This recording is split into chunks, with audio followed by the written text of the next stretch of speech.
Right Congress MP Chamala Kiran Kumar Reddy మాట్లాడుతున్నారు live లో చూద్దాం. బీఆర్ ఎన్నికలు కూడా ఇప్పుడున్న రానున్న రోజులలో కాంగ్రెస్ పార్టీకి చాలా ఛాలెంజ్కి గురి చేసింది కాబట్టి డెఫినెట్గా దీని మీద అధ్యయనం చేసి ముందుకెళ్తాం.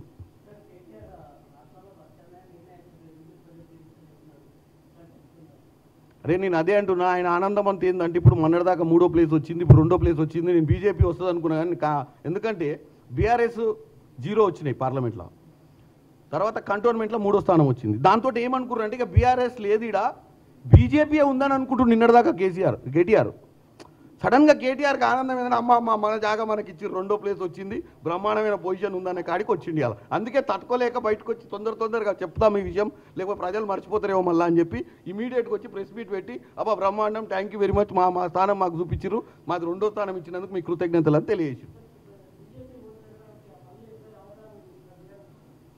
నేను ఒక్కటే చెప్తా, ఈరోజు బీజేపీ భారతదేశంలో బ్రహ్మాండంగా రాజకీయం చేస్తుంది.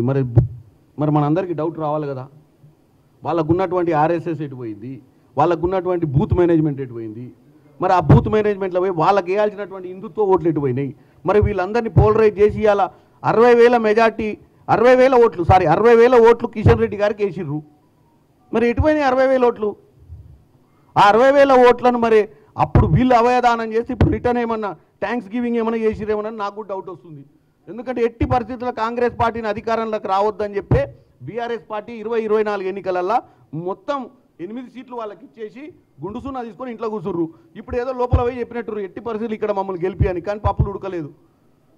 కాబట్టి బీజేపీకి రావాల్సిన ఓట్లు ఏదైతే పార్లమెంట్ ఎన్నికలలో జూబ్లీహిల్స్లో ఎన్ని ఓట్లు అయితే వచ్చినాయో కిషన్ రెడ్డి గారికి, ఆ ఓట్లు రాకపోవడానికి కారణము సెంట్రల్ మినిస్టర్గా ఉన్నటువంటి కిషన్ రెడ్డి గారు. మరి ఆయన అంత పెద్ద పొజిషన్లో ఉండి ఆయన సొంత నియోజకవర్గంలో ఈరోజు బీజేపీకి స్థాయికి వస్తే బీఆర్లో జరిగిన ఎన్నికల గురించి జబ్బలు జరుచుకుంటాడా, మరి ఇక్కడ దానికి సమాధానం చెప్తాడో అర్థం చేసుకోవాలి. ఒక్క నిమిషం.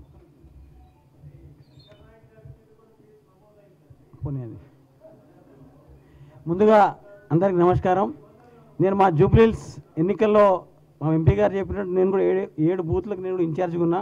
ఇక్కడ ప్రజలందరూ కూడా కాంగ్రెస్ వైపే సానుకూలంగా ఉన్నారు. ఎందుకంటే